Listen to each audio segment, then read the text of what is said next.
افسانوں سے ترجمہ شدہ اردو کتاب کا نام ندی کی پیاس ہے، اور شاملی کتاب افسانہ بھیڑیا اسی کتاب سے مستعار ہے۔ مستعار یعنی وہاں سے اسی سے اخذ کیا گیا ہے، ماخذ اس کا جو ہے وہ ندی کی پیاس ہے۔ یہ ایک علامتی افسانہ ہے جس میں انسانی جذبات کا بکمال اظہار ہوتا ہے۔ بعض قارئین کو یہ افسانہ اس قدر پسند آیا کہ مصنف نے اس کا انگریزی ترجمہ بھی کیا ہے۔ ان کی دوسری تصانیف میں دریا، لوا، سکاروائی، ادب سر، ساگوان اور مجرم شامل ہیں۔ یہ ان کے مختلف افسانوں کے نام ہیں اور چھوٹا سا ایک مصنف کا تعارف بھی ہے، تاکہ آپ کو افسانہ جب ہم پڑھیں تو آپ کو ان کے بارے میں کچھ جو ہے وہ آگہی حاصل ہو۔ اب باقاعدہ ہم سبق کی پڑھائی شروع کرتے ہیں۔ میں جب ارد گرد دیکھتا ہوں تو حیران رہ جاتا ہوں، ارد گرد اپنے آس پاس میرے چاروں طرف بے شمار درخت ہیں۔ ہر درخت میں کسی نہ کسی شخص نے پناہ لے رکھی ہے، یعنی چھپا ہوا ہے، اور اس کا بھیڑیا کھڑا غرا رہا ہے۔ غرانا یعنی اونچی آواز سے چلانا۔ بہت دیر سے میں نے ایک درخت میں پناہ لے رکھی ہے، میں اب تھک چکا ہوں اور میری یہ خواہش ہے کہ نیچے اتروں، لیکن کمبخت بھیڑیا مجھے نیچے نہیں اترنے دیتا۔ وہ نیچے کھڑا مجھے مسلسل خوفناک نظروں سے دیکھ رہا ہے اور اس انتظار میں ہے میں کب اتروں گا اور وہ مجھے چیر پاڑ کر کھا جائے گا۔ تو یہاں پر مصنف جو ہیں نیند کی حالت میں ایک خواب دیکھ رہے ہیں، اور اس خواب میں وہ دیکھتے ہیں کہ ایک بھیڑیا ان کے پیچھے لگا ہوا ہے جو درخت کے نیچے ہے، اور مصنف جو ہیں وہ درخت پر چڑھے ہوئے ہیں، اور ان کو یوں لگتا ہے کہ یہ بھیڑیا جیسے ہی یہ درخت سے نیچے اتریں گے ان کو کھا جائے گا، کیونکہ وہ مسلسل ان کو گھور رہا ہے۔ اور یہاں پر اگر ہم یہ دیکھیں نا تو یہ بھیڑیا انسان کا خوف ہے، انسان کا نفس ہے یا انسان کا خوف ہے جو اسے آگے بڑھنے میں رکاوٹ پیدا کر رہا ہے۔ آگے بڑھتے ہیں۔ جس درخت پر اب میرا مسکن ہے، مسکن کہتے ہیں ٹھکانہ یا رہنے کی جگہ، یہ ایک عجیب سا درخت ہے، بلکہ اگر میں اسے جادو کا درخت کہوں تو بے جا نہ ہوگا۔ یہاں پر جادو دیکھیں، جب ہم رات کو سوتے ہیں تو اکثر اوقات ایسا لگتا ہے ہمیں کہ جیسے ہم چیخنا چلانا چاہ رہے ہیں مگر ہماری آواز نہیں نکلتی۔ تو یہاں مصنف یہ کہہ رہا ہے کہ یہ ایسا لگتا ہے کہ جادو کا درخت ہے، میں یہاں جو بھی خواہش کرتا ہوں وہ فوراً پوری ہو جاتی ہے، یعنی مجھے یہاں پر ہر طرح کی آسائش میسر ہے۔ اگر نرم اور گرم بستر کے بارے میں سوچوں تو وہ میرے قریب بچھ جاتا ہے، یعنی ایک بچھا دیا جاتا ہے، میرے آس پاس جو ہے بستر بچھا دیا جاتا ہے۔ اکتا جاؤں یعنی تنگ آ جاؤں تو میرے سامنے ایک شاندار ٹی وی سیٹ آ جاتا ہے جس کے اسٹیریو سپیکرز ہوتے ہیں اور جو دنیا کا ہر اسٹیشن پکڑ سکتا ہے۔ اگر کسی بھی کھانے کے لیے میرا جی چاہے تو وہ فوراً حاضر ہوتا ہے۔ یہاں سب کچھ ہے، ہر طرح کی آسائشیں ہیں، آسائشیں، سہولیات، لیکن یہاں جس چیز کی کمی ہے اور جس چیز کے لیے میں تڑپ رہا ہوں وہ ہے آزادی۔ لیکن یہ آزادی مجھ سے قربانی کا تقاضا کرتی ہے، اور قربانی یہ مجھے نیچے اترنا پڑے گا اور بھیڑیے کو ہلاک کرنا پڑے گا، لیکن مجھ میں اتنی جرأت نہیں، میں بھیڑیے سے خوف زدہ ہوں اور وہ مجھ سے زیادہ طاقتور ہے۔ یعنی انسان کو ہمیشہ جو خوف رہتا ہے نا کہ میں یہ نہیں کر پاؤں گا، مجھ میں اتنی طاقت نہیں ہے، مجھ میں اتنی ہمت نہیں ہے، تو یہاں پر وہ بھیڑیا جو ہے نا علامت کے طور پر انسان کے خوف کی علامت کے طور پر استعمال ہوا ہے، اور یہاں پر مصنف یہی بتا رہے ہیں۔ اگلے پیراگراف کی طرف بڑھتے ہیں۔ کبھی کبھی جب میں اس وقت کو یاد کرتا ہوں جب بھیڑیا میرا پیچھا کر رہا تھا تو میرا پسینہ چھوٹ جاتا ہے، ایک سنسنی سی جسم میں پھیل جاتی ہے، سنسنی کہتے ہیں کپ کپاہٹ کو، دل ڈوبنے لگتا ہے۔ تب میں خدا کا شکر ادا کرتا ہوں کہ اگر یہ درخت میرے سامنے نہ آتا اور مجھے پناہ نہ دیتا تو بھیڑیا کب کا مجھے ہلاک کر چکا ہوتا۔ مایوسی کے اس گھپ اندھیرے میں کبھی کبھار اس بات پر بھی خوش ہو جاتا ہوں کہ درخت کافی اونچا ہے اور میں یہاں ہر طرح سے محفوظ ہوں اور بھیڑیا میرا کچھ نہیں بگاڑ سکتا۔ دن کے وقت تو میری حالت ٹھیک رہتی ہے، کوئی نہ کوئی مصروفیت نکل آتی ہے، لیکن جو ہی رات ہوتی ہے ایک عجیب سی اذیت کا سامنا کرنا پڑتا ہے۔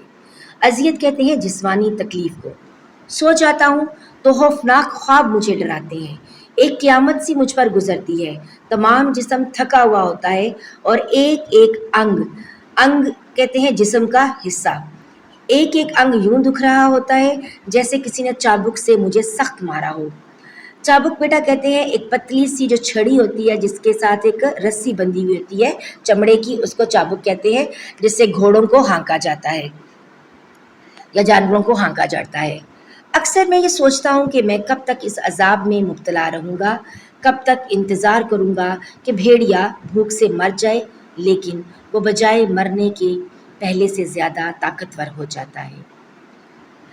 یہاں پر مصنف یہ بتا رہے ہیں کہ دن کا وقت جب انسان دوسروں کے ساتھ گفتگو میں بات چیت میں مگن ہوتا ہے تو اس کا جو اندر کا خوف ہوتا ہے نا وہ اس کو نہیں ڈرا پاتا، مگر جیسے ہی انسان اکیلا ہوتا ہے تو پھر اس کا نفس اس پر حاوی ہو جاتا ہے اور مختلف قسم کے خوف اسے ڈرانے لگتے ہیں۔ آپ نے اکثر دیکھا ہوگا کہ اکثر جب ہمیں رات کو خواب آتے ہیں تو ایسا لگتا ہے کہ جیسے ہمیں کسی نے بہت زور سے مارا ہے، ہمارے اوپر کوئی ایسے سینے کے اوپر کوئی چڑھ کے بیٹھا ہوا ہے اور وہ ہمیں مار رہا ہے، جیسے چابک سے مار رہا ہے، اور جب ہم جاگتے ہیں تو جاگنے کے بعد ہماری کیفیت ایسی ہوتی ہے جیسے کسی نے ہمارا پورا جسم جو ہے وہ بھوک ایسے دکھ رہا ہوتا ہے۔ اب یہاں پر مصنف یہ کہہ رہے کہ میں اس آرزو میں ہوں کہ ایک وقت ایسا آئے گا کہ یہ بھیڑیا جو ہے جب اس کو میں خوراک نہیں دوں گا تو یہ بھوک سے مر جائے گا۔ آگے بڑھتے ہیں۔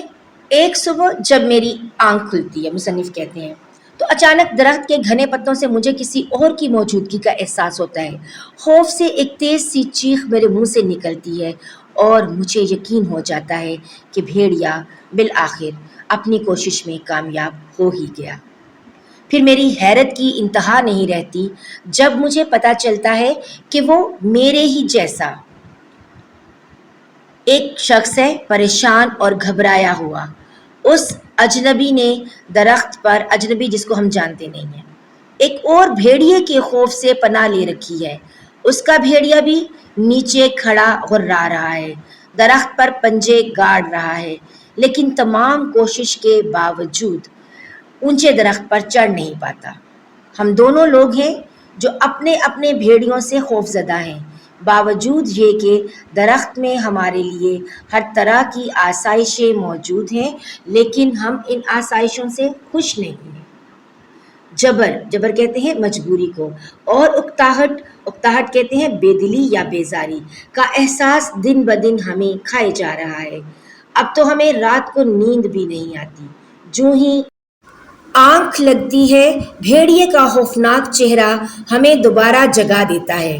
کمبخت اب ہمارے خوابوں میں بھی گھس گیا ہے اور ہمیں یہاں بھی سکون سے نہیں رہنے دیتا، یہاں بھی ہمیں سکون سے نہیں رہنے دیتا۔ گھس گیا ہے یعنی اس کے اندر ہمارے خوابوں میں بھی شامل ہو گیا ہے، ہمارے خوابوں میں بھی ہمیں دکھائی دیتا ہے۔ ہم دونوں کے بھیڑیے اکثر اپنی جگہ خاموش بیٹھے رہتے ہیں، لیکن کبھی کبھی ان دونوں پر ایسا جنون سوار ہوتا ہے کہ وہ درخت پر حملہ کر دیتے ہیں، اس کے موٹے تنے پر دانت اور پنجے گاڑ دیتے ہیں، اور اس وقت خوفناک سی غراہٹ ہوتی ہے۔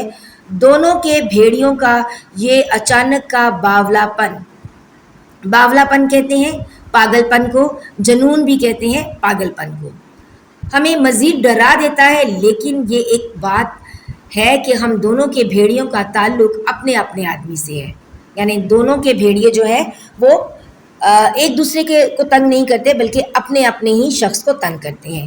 میرے ساتھی کا بھیڑیا مجھ سے کوئی تعلق نہیں رکھتا اور میرا بھیڑیا اس سے۔ خاص بات یہ ہے کہ دونوں بھیڑیے بھی ایک دوسرے سے لا تعلق رہتے ہیں اور ہم اس بات سے حیران ہوتے ہیں۔ ہم دونوں کے ایک دن کافی سوچ بچار کے بعد ہم دونوں یہ فیصلہ کرتے ہیں کہ ہم دونوں نیچے اتریں گے اور اپنے اپنے بھیڑیے سے مقابلہ کریں گے، جو بھی ہوگا دیکھا جائے گا، ورنہ یہ عذاب کی زندگی کب تک ہم گزاریں گے۔ تب ہم دونوں آنکھیں بند کر کے نیچے کودنے کا ارادہ کرتے ہیں۔ میرا ساتھی تو کود جاتا ہے، مگر میں اپنی اس بزدلی کے باعث ایسا نہیں کر پاتا اور اپنی جگہ بیٹھا رہ جاتا ہوں۔ اس کا بھیڑیا جو ہی نیچے دیکھتا ہے تو فوراً اس کی طرف لپکتا ہے اور اس پر حملہ آور ہوتا ہے۔ میرا بھیڑیا بھی خبردار ہو جاتا ہے اور اس کے کان کھڑے ہو جاتے ہیں، لیکن جب میں نیچے نہیں اترتا تو وہ غصے سے آگ بگولا ہو جاتا ہے اور پاگلوں کی طرح درخت کے موٹے تنے کے ساتھ لڑنا شروع کر دیتا ہے۔ اس سے بیشتر کہتے ہیں پہلے کہ میرے ساتھی کا بھیڑیا اسے زمین پر گرائے، وہ اس چھوٹی سی شاخ سے بھیڑیے کو مارتا ہے جو اس نے درخت سے توڑی ہوتی ہے۔ اس کا بھیڑیا اس وقت زمین پر گرتا ہے اور چند ہی لمحوں میں مر جاتا ہے۔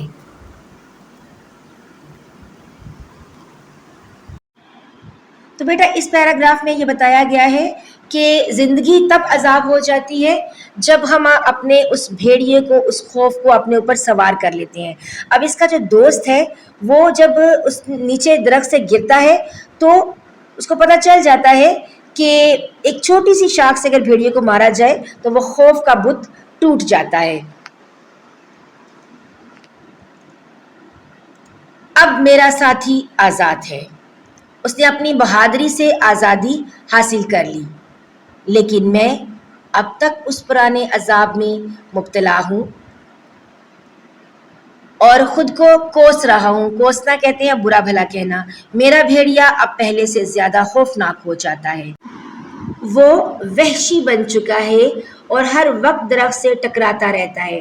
شاید اس کا یہ خیال ہے کہ اس طرح میں درخت سے نیچے گر پڑوں گا یا درخت ٹوٹ جائے گا، مگر میں نے ہر وقت درخت کی شاخوں کو مضبوطی سے پکڑا ہوتا ہے اور مارے خوف کے میرا جسم پسینے میں ڈوبا ہوتا ہے۔ دن ہو یا رات میں مسلسل بھیڑیے کو بددعائیں بھی دیتا ہوں، لیکن وہ کمبخت ہے کہ باز نہیں آتا۔ میرا ساتھی مجھے مسلسل آوازیں دیتا ہے، وہ قسمیں کھاتا ہے، اگر تم نیچے اترو تو بھیڑیا تمہارا کچھ نہیں بگاڑے گا، وہ بہت کمزور ہے، تم اسے آسانی سے مار سکتے ہو۔ لیکن مجھے اس کی بات پر یقین نہیں اور اوپر کھڑا خوف سے کانپ رہا ہوتا ہوں۔ اب چند ایسے واقعات شروع ہو جاتے ہیں کہ مجھے یہ یقین ہو جاتا ہے کہ میں بالآخر مر جاؤں گا۔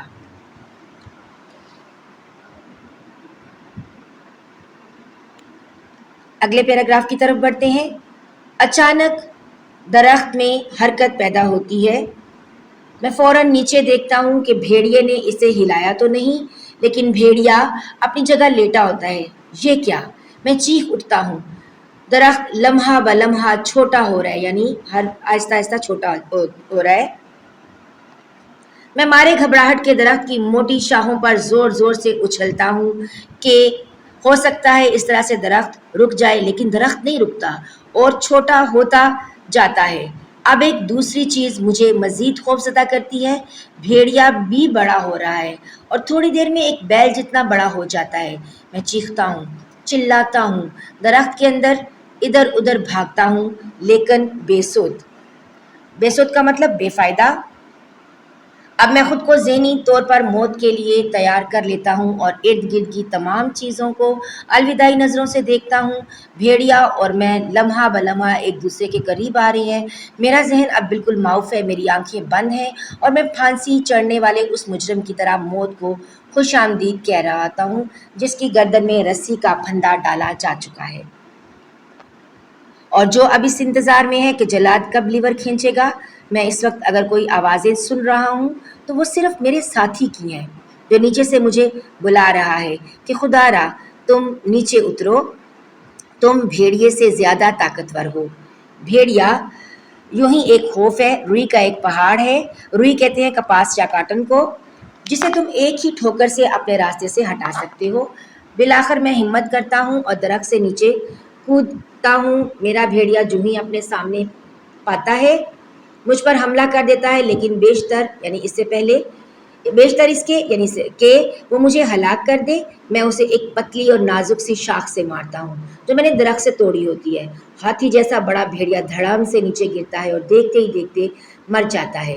اب میں آزاد ہوں، کتنی حسین ہے آزادی، کتنا خوبصورت ہے اس کا احساس۔ میں خوشی سے چیخ اٹھتا ہوں، رقص کرتا ہوں، دیوانوں کی طرح اچھلتا ہوں۔ لیکن کچھ دیر کے بعد جب میرا جوش کم ہوتا ہے تو اپنے ساتھی کی طرف دیکھتا ہوں تاکہ اس کا شکریہ ادا کروں، لیکن میرا ساتھی اپنی جگہ موجود نہیں ہے۔ میں جب ارد گرد دیکھتا ہوں تو حیران رہ جاتا ہوں، میرے چاروں طرف بے شمار درخت ہیں، ہر درخت میں کسی نہ کسی شخص نے پناہ لیے رکھی ہے اور اس کا بھیڑیا کھڑا غرا رہا ہے۔ اب میں زور زور سے ہنستا ہوں، کہے لگاتا ہوں اور ان سادہ اور معصوم لوگوں کی طرف بڑھتا ہوں جو ناحق کہتے ہیں بلا وجہ بے سبب اپنے بھیڑیوں سے خوف زدہ ہیں۔ تو یہاں پر افسانے کا اختتام ہوتا ہے۔ میں نے آپ کو اس کا مرکزی خیال شروع ہی سے بتا دیا کہ انسان کے اندر کا خوف جو ہوتا ہے وہ اسے مختلف اذیتوں میں مبتلا رکھتا ہے اور اسے آگے بڑھنے سے روکتا ہے۔ یہ بہت سے طرح کے خوف ہوتے ہیں جو ہمیں ہماری منزل مقصود سے دور کرتے چلے جاتے ہیں۔ کبھی لوگوں کا خوف، کبھی ناکامیوں کا خوف، کبھی اپنے اندر دبی ہوئی خواہشات کے نہ پورا ہونے کا خوف۔ لیکن جب انسان ہمت کرتا ہے تو اپنے اس بھیڑیے کو مار دیتا ہے، اس خوف پر قابو پا لیتا ہے۔ یہاں پر ہمارا افسانہ اختتام پذیر ہوا۔ انشاءاللہ اگلے ویڈیو لیکچر میں ہم سوالات کے جوابات حل کریں گے۔ اگر آپ نے یہاں تک ویڈیو کو دیکھ لیا ہے تو ویڈیو اچھی لگنے کی صورت میں لائک اور شیئر کرنا مت بھولیے گا۔ چینل پر نئے ہیں تو چینل کو سبسکرائب کرتے ہوئے جائیے گا۔ ملتے ہیں ایک اور لیکچر کے ساتھ، تب تک کے لیے اجازت دیجیے۔ اللہ حافظ۔